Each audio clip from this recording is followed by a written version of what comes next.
welcome to this edition of Kirklees Local Television's Weekly Wind-Up. I'm Kyle Warwick, and joining me this week is Andy Mycock from Huddersfield University, and also joining us is Dave Hodgson. Dave is a Weekly Wind-Up resident. This week we're going to be discussing the upcoming political debate that will be taking place at Huddersfield University on the 27th of March.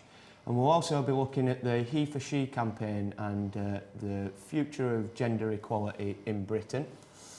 As always, we'd like you to get in contact with the Weekly Wind-Up with any of your views and opinions that you have about the topics on today's show.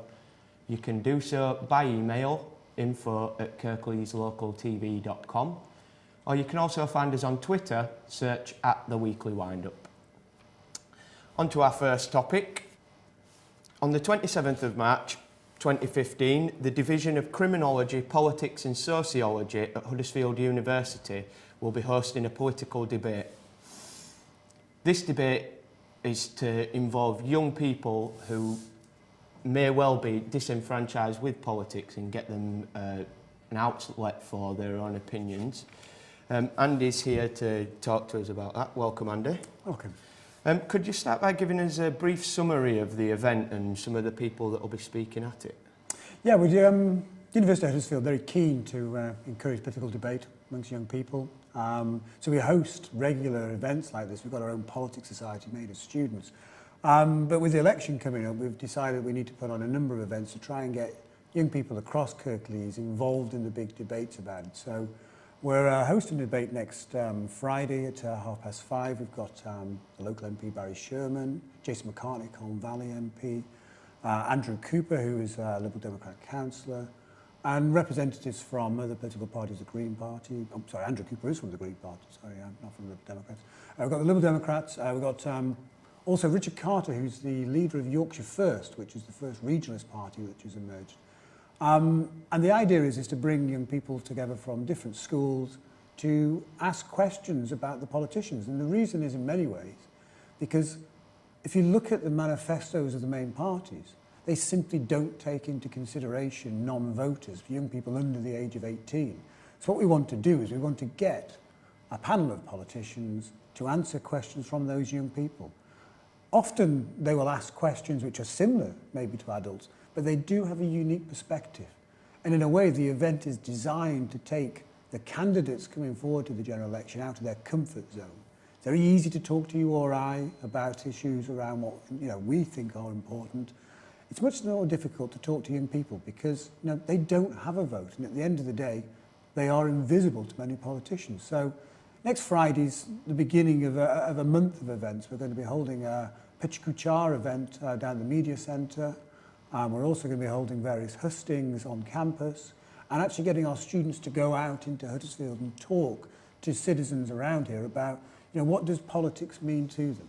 You mentioned there sort of young people almost not being on the radar of politicians. To what degree do you feel that young people are actually disengaged with politics rather than sort of the situation being vice versa, politicians being disengaged with young people? It's a great question. It's both, to be quite honest. There is a perception that young people are politically disengaged. That's largely down to the fact that since at least 1992, but certainly since 1997, less than 50% of 18 to 24-year-olds have voted in general elections. So there's a sense of a crisis of democracy. Also that young people aren't joining political parties in the same numbers they used to. And they're not really engaged in formal, traditional politics as we understand it. To suggest that they're not interested in politics misses the point, though. They're doing politics differently. Social media, the internet has changed the way in which young people do politics. And so they are engaged, they are involved, they do care about the world they live in. But they're not doing it in ways that we might understand it, or particularly politicians. Politicians still have quite a stereotypical view about how politics is done. They're also concerned about single issues, so they don't join political parties. They're more likely to join a single issue cause, to campaign against tuition fees or to think about the environment. So it makes it more difficult for the media and for other people to understand, well, what do young people really care about? So in some ways, I think that politicians need to spend more time with young people to try and understand that something has changed. It doesn't mean that they don't care about politics, but they do politics differently than possibly the adult population is. So in many ways, the event next week is designed as part of that process, to get MPs and other people to come and talk to young people that they wouldn't ordinarily talk to, and to try and find out what really interests them. Dave, if young people aren't voting, why should politicians listen to them? I think it's time for sideways thinking with this. Now, we in England have a way, but my goodness, what's happened in Scotland recently? The young people have suddenly got interested in what's happening. Now, what it is, right, is rather nationalistic, and some people might say a bit jingoistic, and there may be some truth in that. But goodness me, hasn't it got them involved? We could learn something from that, but I think that learning has to be tempered with a bit of realism, and to say, are they really interested in politics or just in upping the Scottish Salter? I'm not sure. So I'm a bit unsure of it, but I think we could take a leaf out of their book for the whole of the United Kingdom to get people involved in issues. Again, it's a single issue, and younger people are interested in single issues. Maybe we should look at issues singly on behalf of local people, and I'm kind of hoping that that's what might happen at this splendid idea that the university have had, because I think the problem is this has not been done with great earnest in universities before, and the problem is we have lost the younger people because this wasn't done. Now here is a chance for them to get involved, because somebody's saying, actually, we do care what you think. It might not be the politician, but if you can feel like that, then maybe you can channel yourself into politics by feeling like you do and coming and listening to what we're saying here. Do you agree with that, Andy? I do. I spent a lot of time in Scotland. I was up there over the campaign about every 6 weeks for the whole 2-year period, and at times what I saw in Scotland with young people was breathtaking. I've never seen politics like that. They were so engaged, they were so committed. At the same point, I think you're right that it was a very divisive debate. It was a binary choice, yes, no. And in many ways that made it very easy. And it was sort of unsurprising that young people didn't get involved. It took 2 years, for the whole campaign. It would have been surprising if they didn't get engaged. And even so, the overall turnout was 85%. Only 75% of 16 and 17-year-olds voted, so they voted in less numbers.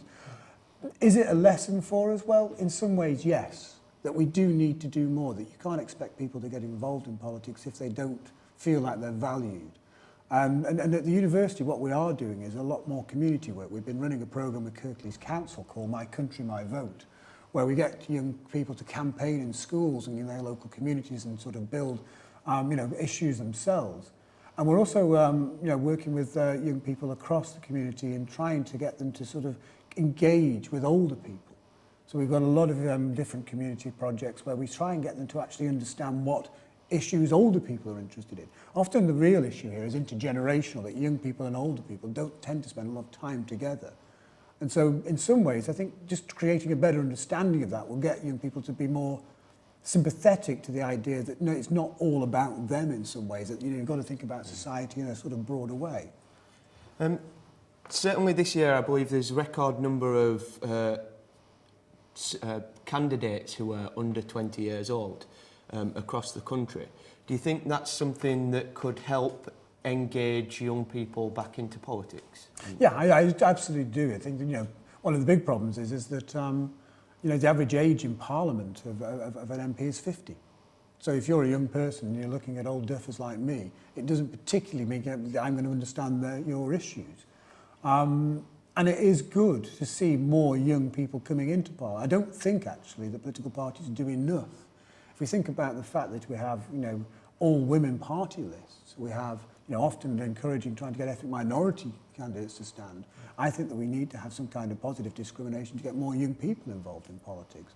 And so I think that actually what is needed is a change in political culture. The political parties have got to do more to actually not only listen to young people, to actually get them involved in politics and see them standing for election in both local councils and in Westminster. Yeah. Dave, to what degree do you feel that it's a good thing for politicians, in the point of view of politicians? How do you feel it's a good thing for them to have young people engaged in politics, or do you feel that for the political establishment it's actually a better situation for themselves to have disengaged young people? No, I'm sorry, but I have to really agree. I can't find an argument against it. Yes, if there's an all-female list, if there's an all, shall we say, immigrantal list, if you know what I mean, a non-ethnic list, then why not an all-young list in some places? No, it should happen. That's the way. It's the only way I think that it's going to happen, and younger people are going to get involved in it. Because, you know, you say, old duffer at 50. Ye gods, what does that make me? You know what I mean? And there is a problem of communication sometimes. And I can remember when I was younger, and I mean, every politician, I'm sure they were no older than in their 50s or 60s, but it was like looking at my grandfather. You know, what do they know of what I need? What, hey, you, what's rock and roll? Which would have been my thing. You know what I mean? And so saying that there's only this gap appeared now. No, it was always like, there's always been a gap. It's just that, bless them, younger people now aren't about to sit back and take it. They're going to say, no, we ain't going to take this anymore. We want to be heard. And good luck to them. And I think if there's going to be all-female, all-ethnic lists, then there should be an all-young list somewhere. Well, thank you both for that. It's been a very interesting discussion. That's all we have time for on that topic. If you'd like to get in contact with anything you've heard today, once again, you can do so by email, info@kirkleeslocaltv.com, or you can find us on Twitter, search @The Weekly Windup. However large or small your business, attracting new customers requires dedication and a lot of patience. Just like fishing, but you also need the right gear. Rods, reels, lines, hooks, sinkers, lures, tackle box, tackle bag, net, bait, gas gloves, clothes, pocket knife, lamps. or you could simply advertise with KLTV. Online, grow your business and your clientele. KLTV, your vision made reality.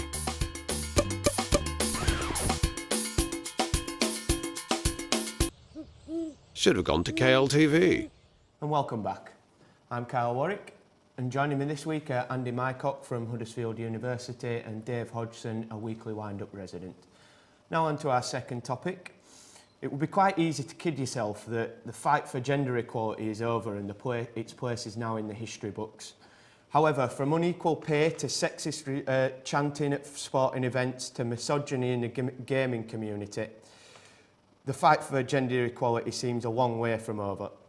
Much of this has been brought into the spotlight afresh by the HeforShe campaign, which gained mass notoriety when it was launched by the UN Women's Goodwill Ambassador Emma Watson.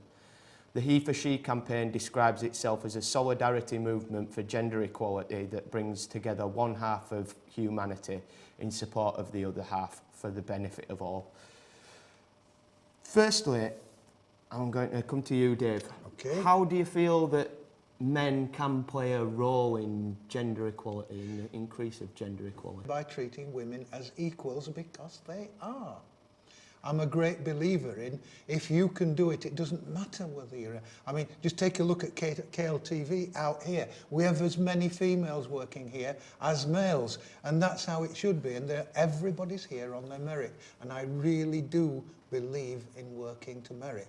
I've no problem with working for a female boss. I do at home. I shouldn't have said that, should I? But if you know what I mean. No, but I do think equality means equality. To what degree, Andy, do you feel that we've made improvements in the past 50 years, really? I mean, there's sort of, well, even 100 years, you've gone from sort of the suffragette movement, the bringing in of women's votes, and then through sort of the 60s feminist movement and up to date with the HeforShe campaign. How do you feel that society has progressed up to this point? It's a good question. I think in some ways, you know, we have moved forward. There is more of a growing consciousness about gender inequality. But if you look at it over 100 years, it's remarkable how poorly we've managed to change society. The fact that women are paid so considerably less than men in the 21st century, that, you know, in many ways we live in a society which is still highly discriminatory against women in many areas, would suggest that men have got a lot to answer for and have got a lot still to do. I don't think that a man can be a feminist. I'm not quite sure that they can ever quite fully understand that. But I think that men can do as much as they can to support their sisters in trying to change things and make sure that, you know, there is a more sympathetic and more equal framework, that we actually understand what women want in society, and then that we try and make sure that they can achieve that. Certainly, I saw something online the other day. Ashton Kutcher, I believe it was out with his child, and he'd gone to a restaurant and was unable to change his child's nappy because there was no baby changing facilities in the men's rooms. Do you think there's things like that we can progress even further within society that would make it easier to break down the sort of stereotypical gender roles? But Kyle, that's not entirely true. I know of places, I better not mention the names, but there is a certain relatively well-heeled shop that sells clothes and food, I won't mention, where all their toilets have got a baby changing room in the gents as well as the ladies. My gym that I go to, it's a Huddersfield gym, it has a changing room for babies in the gents as well as the ladies. So they do exist, but not enough of them. Would you agree with that? I think we're starting to have the conversation. You know, feminism has always been a bilateral conversation. It's never been a one-way conversation, and most feminists are aware that that men also have to face some senses of discrimination particularly around family matters. And you know, I think that we are starting to have that conversation that suggests that, you know, childcare is something that both parents should and do take part in. But I don't think that detracts from the idea that, you know, in the 21st century we still live in a largely male-dominated patriarchal society, and I think that we've got a long way to go before I think that women are equally represented and are equally considered as citizens. You know, if you think about Parliament, the fact that, you know, even now that we've not got, you know, even 25% women MPs, it's remarkable. You know, women are the dominant. There are more women than men in this country. Like, we've only got a quarter of them are MPs. You know, the practices of Parliament are incredibly macho. And in some ways, you know, if we look at the politics that we have today, because men dominate it, maybe that's why we've had a financial crash. We're poorly led. There's, you know, there's corruption in certain parts of it, and maybe it's time that men took a step back and let the women take a greater role. So, Dave, how do you feel that going forward men can play a role in improving or bringing society closer to actual gender equality? By just literally treating everybody in a similar sort of way. I find that the best response I would get, because I've worked in two organisations where women were as prevalent as men, and some women in the higher echelons of it, you know. And if everybody treats everybody with the respect that the job would entail, and there are no nudge, nudge, wink, winks, and I think that's part of the problem, then that's the right way to go. But I do tend to bristle sometimes at some of the misogyny that's done at the back, and there are some institutions of which that I will not mention, but I think we know some where misogyny still rules as a general way of working, despite the fact that some women get quite high up in that too. But I'm not going to name it, of course, because I'm just hoping that you'll guess the one that I'm meaning. I mean, certainly with football, there's been a highlighting recently of sexist chanting at football matches. It's illegal, and you can be prosecuted for making racist chants at football matches. Do you think it's time that we strove towards that sort of illegality with sexist chanting? It's an interesting point. I'm for my sins, I'm a season ticket holder at Manchester City, and over the last 20 years, I've noted that, you know, the composition of the crowd has changed, particularly since we moved to the new stadium. There are far more women at that stadium now, and it's a much better place for it. You know, the tone has changed. It's nowhere near as aggressive as it was. There is still a sexist culture, and I think that there is something need to be changed. Even the simple things like, you know, a lack of sufficient toilets. You know, it's very easy for a football ground to have large amounts of male toilets, but women have different needs, and yet the football club hasn't managed to sort of appreciate, with a changing crowd, you need better facilities for women. Do you make it illegal? Well, if you can make racial, discrimination illegal, then I think you should make gender discrimination illegal. And also homophobic chanting and things like that. I think you have to address these things to make people change. It takes time. You're not going to change it overnight. But if you think about the football culture that we had 20, 30 years ago and look at it now, it's radically changed.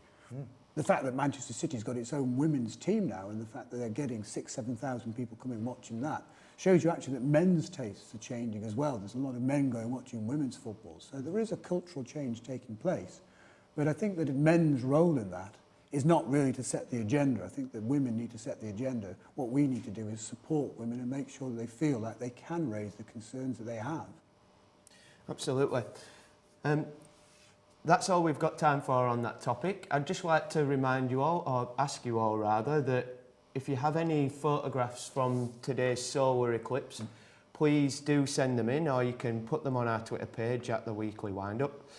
If you'd like to have any comment on anything that you've heard today, you can do so via our email, info@kirkleeslocaltv.com. You can also find us on Twitter at The Weekly Windup. Thank you to both my guests for joining me. That's all we've got time for this week. Thank you and goodbye.